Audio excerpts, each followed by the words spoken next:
Today, we are going to be talking about a very hot topic, which actually came up recently in a live stream I did with Star Wars Explained and Blue Bantha Milk Co., and that is the topic of, did we just see some sort of hint at the creation of Snoke in the previous episode of The Mandalorian? And my answer is, I don't think so. But I do want to go through a couple of things that I think are probably leading people to this conclusion, and mostly just comes down to cosmetics. When we see the rise of Skywalker and Kylo Ren entering into that underground layer where the Sith cult resides and Mr. Palpatine is on that weird gaming arm, we see all those tubes and the proto-Snokes inside of this vat of liquid. So we have this visual cue that is already in the back of our mind of what a cloned Snoke might look like. And then when we get to the end of the previous episode, the siege with Moff Gideon and whatever part of his starship he's in, you know, the science lab, I guess, if you will, we see bodies suspended in tanks that are deformed. Instead of it being this weird greenish yellow like in the Rise of Skywalker, it's blue. And then you can kind of make out some scarring, some deformity, some bendy sort of appendages, and you know, it looks horrifying. So everybody's like, oh, it must be Snoke, or they're trying to make Snokes. But no, here's what I think is going on. At best, Moff Gideon is trying to create his own Force army, or some kind of body that can actually successfully take in the transfusion of the high M count blood. And I think the idea would be he would have a group of subservient Force sensitives, like his own Inquisitors, to aid in whatever sort of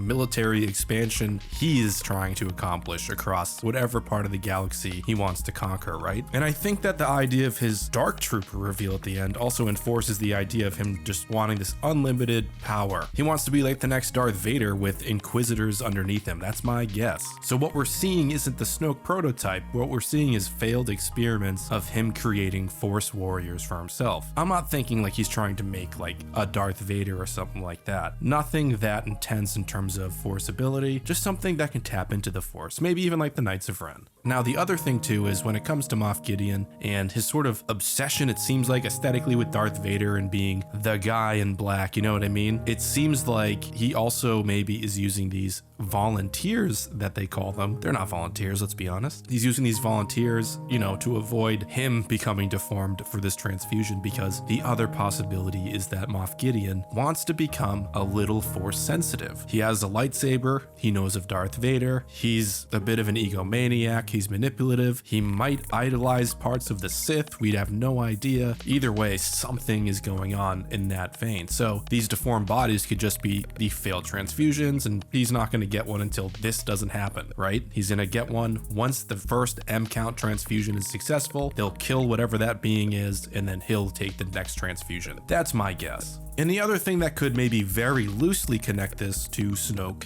and Exegol is perhaps the science that is being conducted with Moff Gideon and his science officers are also secretly informing everybody over on Exegol on how to best go forward with Snoke and Palpatine. I think that would be an interesting twist for Moff Gideon to find out that he has people disloyal to him leaking information. I think that'd be a fascinating kind of one-over on him, kind of like a Krennic moment, but again, we will see what happens.